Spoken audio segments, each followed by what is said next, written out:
city of Varanasi. We are here, just concluded the G20 DMM meeting, and to give us a sense of thank you very much for joining us. We've just concluded the Development Ministerial Meeting chaired by Honorable External Affairs Minister Dr. S. Jaishankar, to give us a sense of the conversation and the meetings that happened. Does anybody have a copy of the ministerial document? Yeah, I think we... My copy is left down. Yes. That's it. Thank you. Okay, please. Thank you. And we have the privilege of having with us right now EAM Dr. S. Jaishankar, as well as Foreign Secretary Shivinay Quatra. So I know time is running behind us, and we would give that. Does anybody have a copy of the ministerial level? Sir, this will certainly work.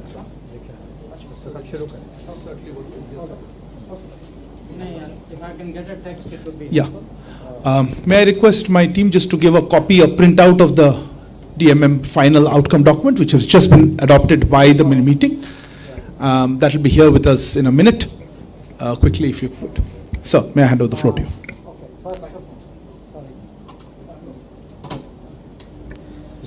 First of all, I seek your indulgence. थोड़ी सी देर हो गई, मैं क्षमा चाहता हूँ. The meeting went on for a little bit longer than we thought. So thank you for bearing with us. So this development ministers meeting of the G20 has just concluded. So I want to first of all share with you that we have approved unanimously two outcomes. One is a G20 action plan on accelerating progress in the Sustainable Development Goals. The second is a G20 high-level principles on lifestyle for sustainable development. So I think many of you आप लोग परिचित होंगे. Prime Minister had proposed how we should change our lifestyle. It was part of an initiative that we call LIFE. So these two outcomes were agreed to by everybody, and that was the main result of the morning session.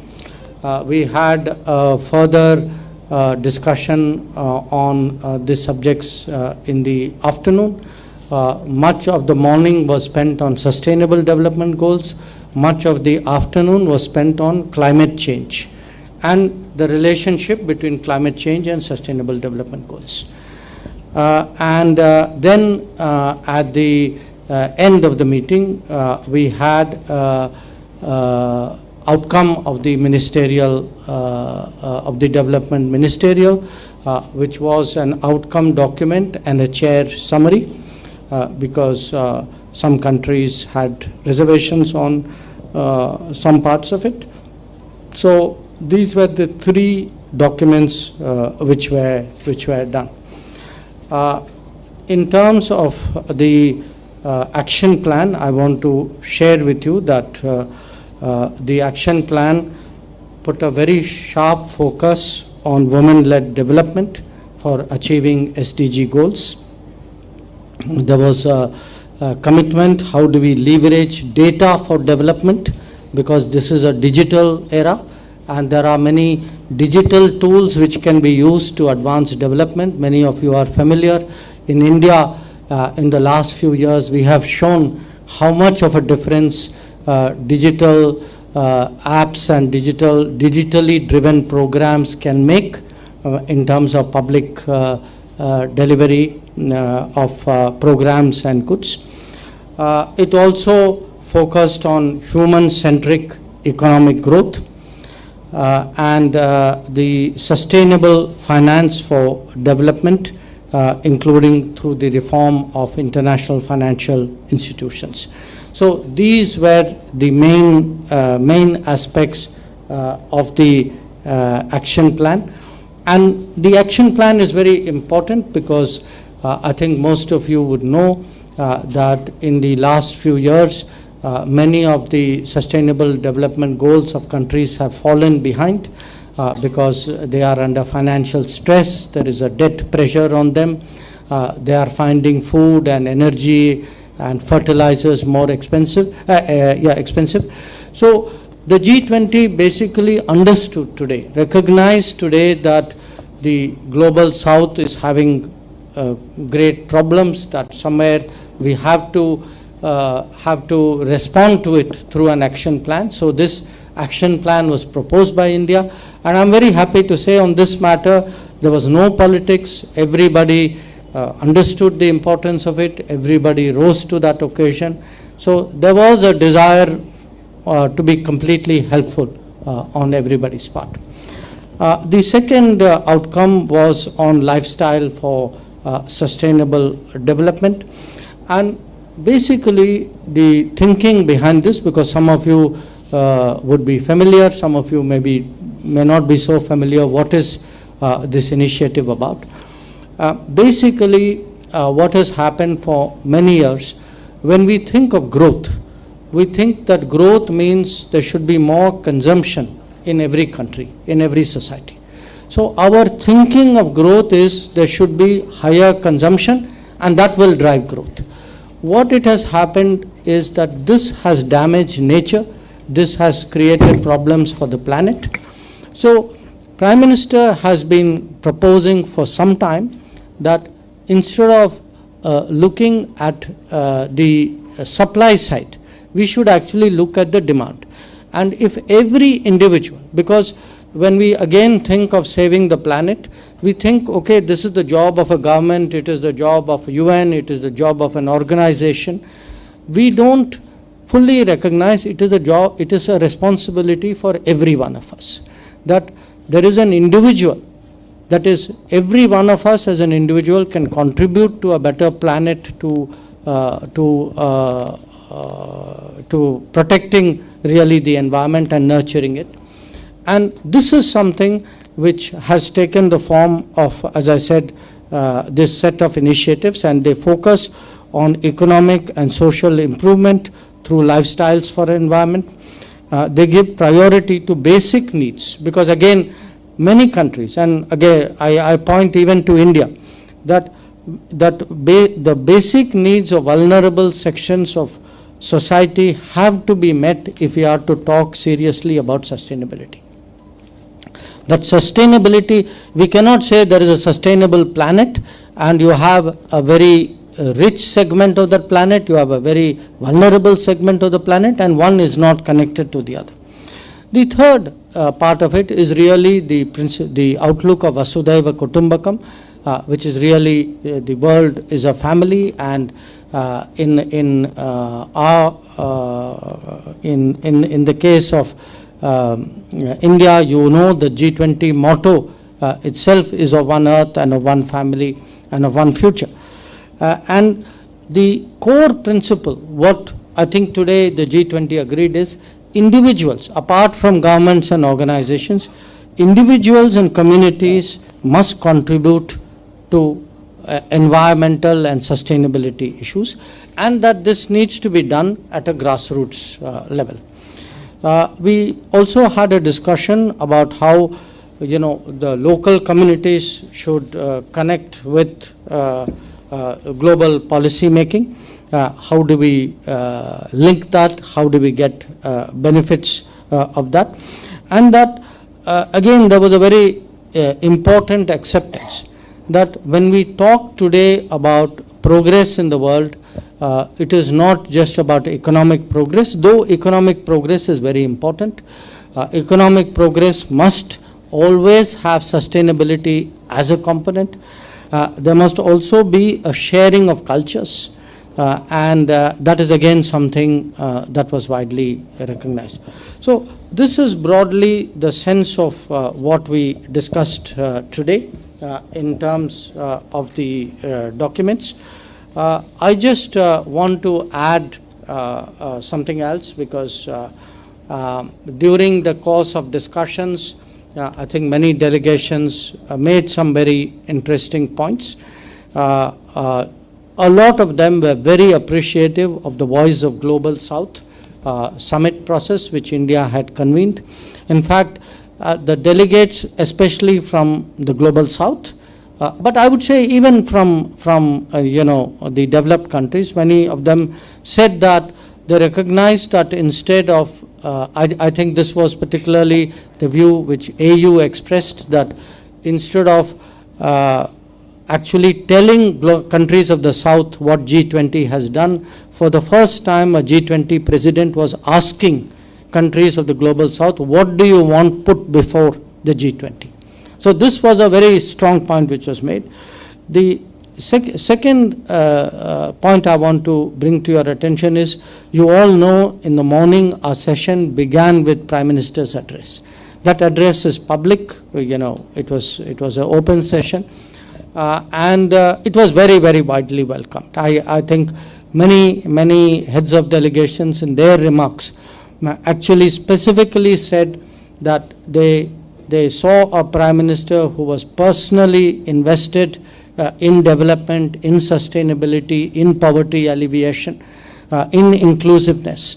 And his address, I must tell you, really set the tone today for our discussions. I want to add a small personal touch here as well. After Prime Minister's address, we showed a brief snapshot of the progress in Narmada district in Gujarat. And the reason is that it's an aspirational district. It is also a district where I happen to focus on in terms of development work. And I was actually able, because yesterday a lot of ministers asked me, saying, we read about development in India. We hear what does digital do, that's advancement in terms of women's issues. We are seeing education progress.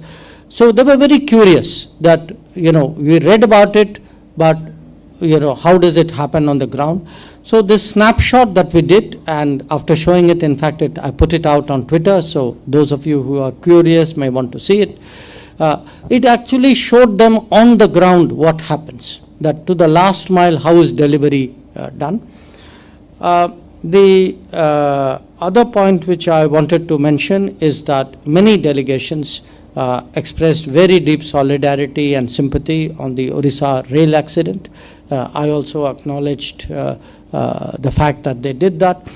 So again, I make the point that at moments of misfortune or tragedy, today the whole world really stands as one.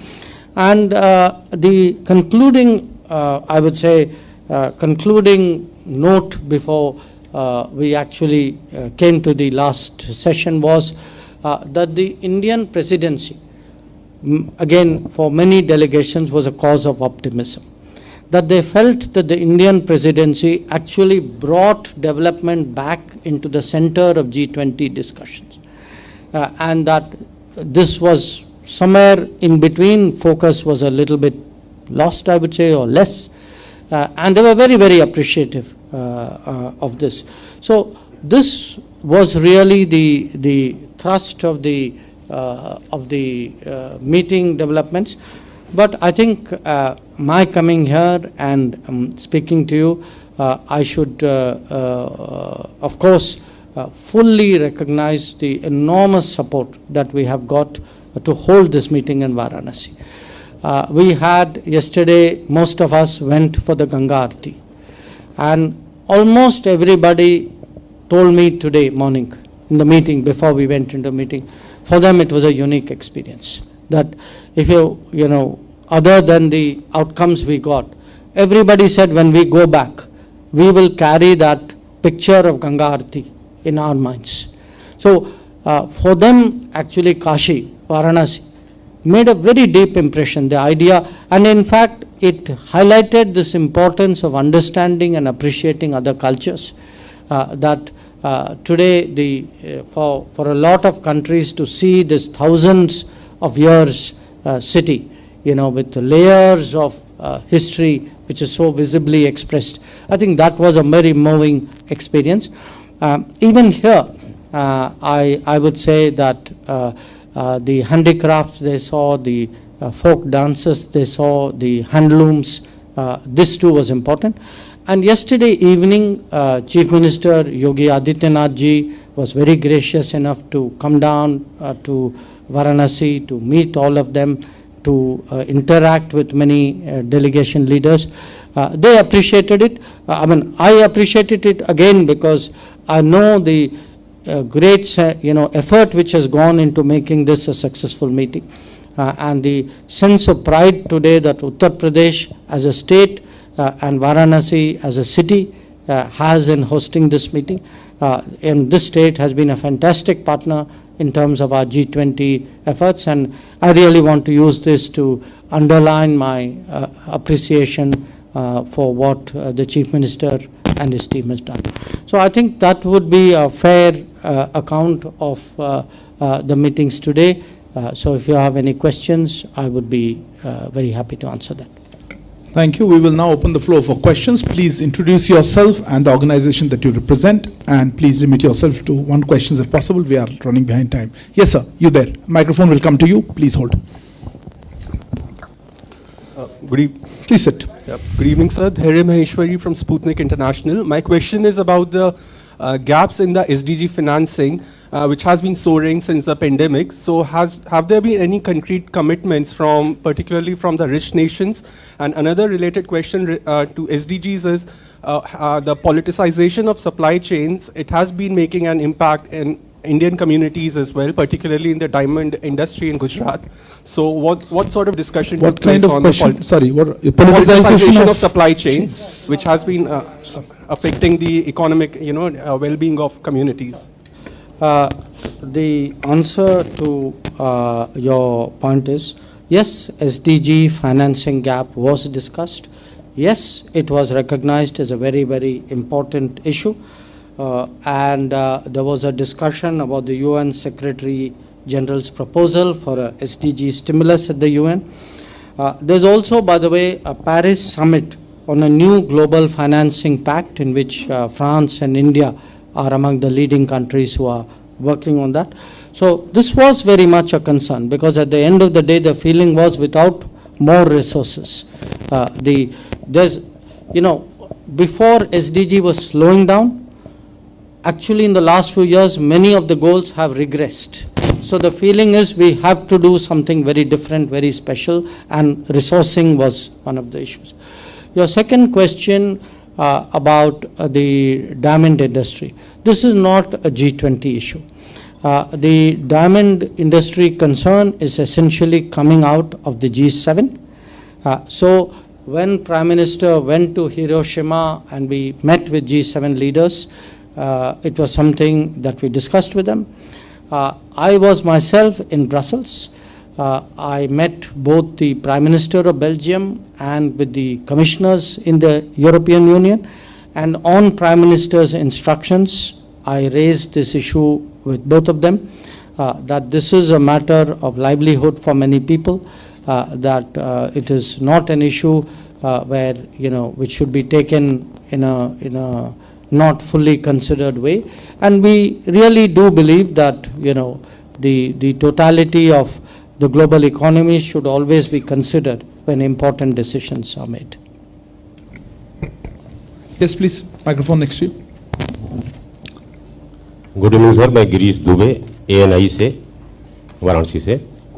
Sir, प्रधानमंत्री जी ने भी global south की बात की थी सवेरे, आप भी ग्लोबल साउथ की बात करें। जो आज की दिन भर की जो मीटिंग हुई, G20 के जो डेवलपमेंट मिनिस्टर आए थे, उसमें किस तरह के कंसेंट मिला उनसे और क्या बात हुई उसमें ग्लोबल साउथ के विषय पर?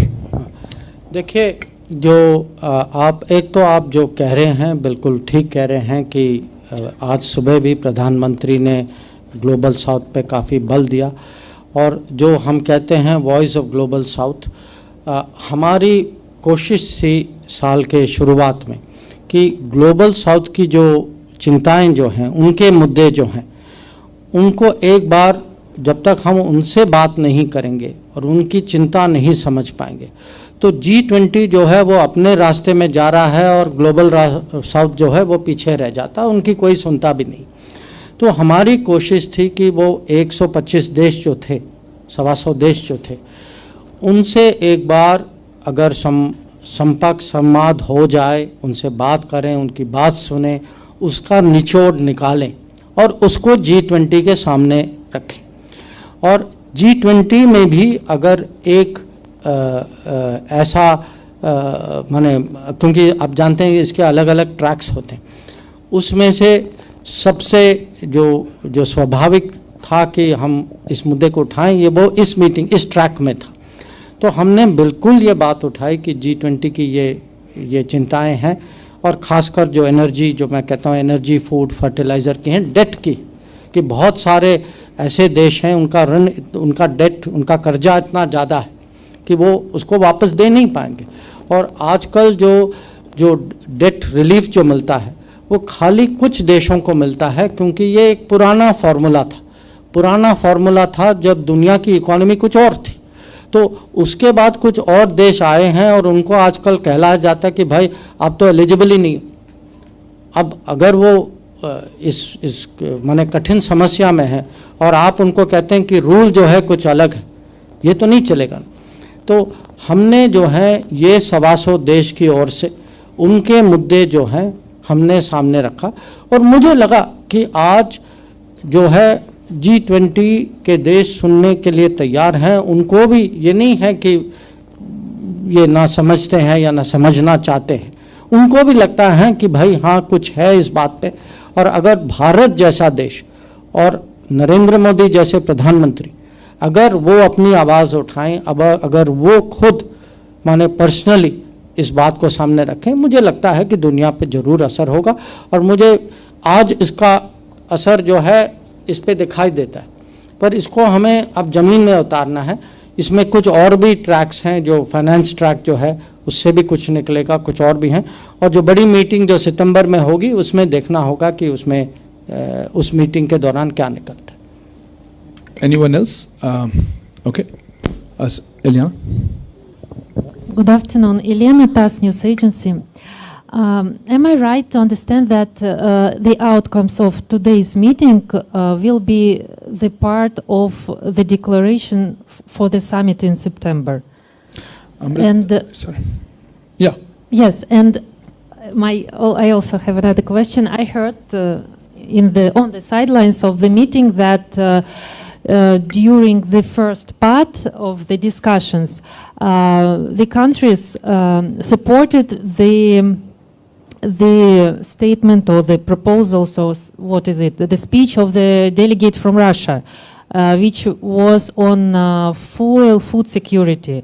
So is it like this, if it is so, what were these proposals, and do they reflect the needs of global South countries?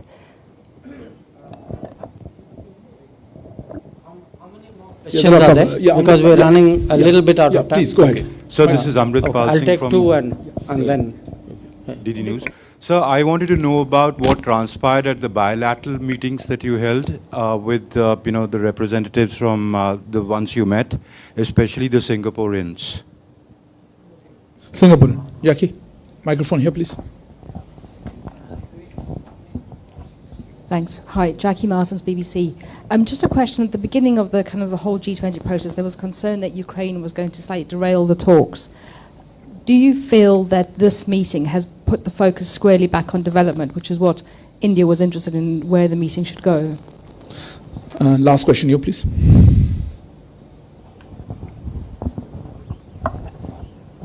Hi, I am Saurabh Agrawal from Bharat Express.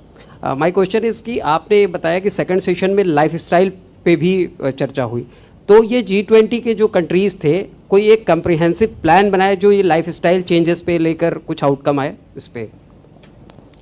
Okay.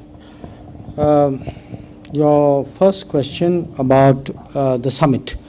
You know, what typically happens in a G20 presidency is there are many tracks. There are about, I think, 14 or 15 tracks. And these 15 tracks, like say there's an environment track, there's an education track, there's a finance track, there's a development track, there's a foreign minister's track. So there are multiple tracks. So these tracks produce different outcomes, and finally when we reach the summit level, we have to find ways of how to integrate this and give each of the outcomes what we feel is the right priority at that point of time. So it is not that anything we have agreed to here. For example, we had these two very important outcomes, the high-level principles on lifestyles for sustainable development and the action plan on accelerating progress in SDGs. Yes, absolutely, because this is unanimous, this is central to world development. It's frankly, to date, it is so far the biggest achievement of our presidency. This is the biggest achievement of our presidency, and it is for the South. Today, when countries of the South, global South, read this document, they will actually say, yes, India heard us, India stood up, India put our issues forward before G20, and G20 has accepted many of those and now is going on a certain path which kind of answers your question. So I think, yes, much of what we have done will be reflected in the summit, but there will be other ministerials also which will contribute to what is happening in the summit. You asked me about the Russian head of delegation's remarks. Look, first of all, I think what happened inside the room, unless it is very complimentary and polite, we normally don't, say this delegation said this and that delegation said this. I would say the fairest thing would be every delegation spoke for its interest and for its I would say, outlook. Now, different countries, some countries may be a little closer to others, but I would not get into this, who supported whom and who did not support whom. I don't think that is helpful. I think the fairest description is everybody spoke for themselves.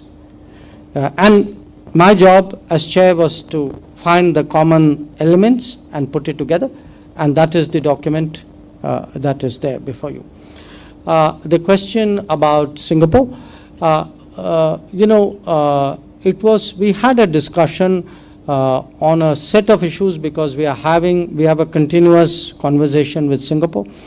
Some of it was bilateral because we have a high-level ministerial visit. But the most important thing today with Singapore was that Singapore ratified the International Solar Alliance. So they gave me the ratification document. So that is a big step, because when a country like Singapore, which is so active, energetic, which is so motivational for many other countries, joins the ISA fully, this is something which is very important. Your question about, is the focus back on development? I think yes. Look, in a way, it was understandable last year that the focus was on the more immediate issues pertaining to the conflict. But what happened was, over a period of time, the narrative began to take root that the conflict and its repercussions should not obfuscate, should not completely sideline what are real concerns, pain points of the global south. That there are countries today where they cannot afford food, they are running short of fuel, and a lot of it, I must tell you, is in this region. You look at our neighbors. Our neighbors are among those who have suffered a lot in the last year. I've made a few trips to Africa, and you can see the impact of that. So, we are in no way diminishing the seriousness of the conflict and its consequences. But the conflict was dealt with through an agreed understanding at Bali. Okay. So, and that was an understanding of the leaders. So, right now, our focus is really how do you today address this very pressing needs of developing countries, the small island developing states, the least developed countries, those who are really teetering on the edge of an abyss. And that, I would say, with some pride and some, really a sense of achievement. I think today, if you ask me what did you get done today, I think we really got the G20 to look at sustainable development growth, look at what is happening with Global South. Think about financing for them. Look at climate.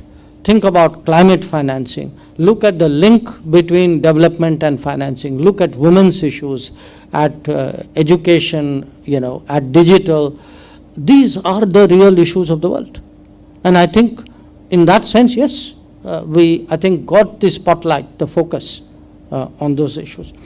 And finally, आपका जो सवाल जो था कि lifestyle पे क्या चर्चा हुई, देखिए जो आज जो सहमति जो बनी थी, ये लाइफस्टाइल पे 9 सिद्धांत हैं जो हम अंग्रेज़ी में कहते हैं कि हाई लेवल प्रिंसिपल्स. ये अगर आप ये डॉक्यूमेंट इसको हम लोगों ने अपलोड किया है, ये अगर आप देख लें कि जो सिद्धांत जो हैं, ये है कि माने हर व्यक्ति की जिम्मेदारी होती है, अगर हम अपने रोज़ के जीवन में कुछ परिवर्तन लाएं, आप थोड़ा एनवायरनमेंट के बारे में कुछ सोचें, हम अपने कंजम्पशन पैटर्न्स को थोड़ा बदलें.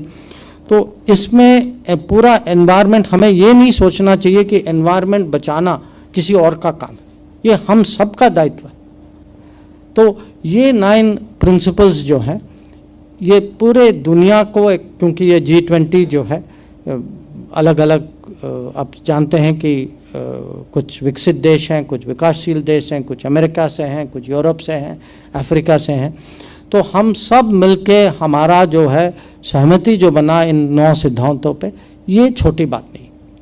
और ये सहमति जो है ये ग्लोबल साउथ के बहुत काम आएगा, क्योंकि एक बार अगर आप मान लें कि हमें कंजम्पशन पे कुछ सीमा रखनी चाहिए, कुछ अनुशासन दिखाना चाहिए, तो ये दुनिया में एक किस्म से फोर्स ऑफ चेंज बन जाता है. तो मुझे लगता है कि आज जो है दुनिया में बहुत ऐसे देश होंगे जिनको लगेगा कि आज सचमुच भारत के नेतृत्व में उनके हित जो हैं आगे बढ़े हैं, कि उनकी मांगे जो हैं उसको कहीं दुनिया ने माना है, और कम से कम उसको कैसे आगे बढ़ाएं, वो अब वो प्रोसेस जो है वो जारी होगी. Thank you very much, sir. Thank you for a comprehensive briefing. Thank you also to Foreign Secretary, sir, and to S. Jaishankar. Thank you all for joining us. Good evening. Sorry, I delayed you.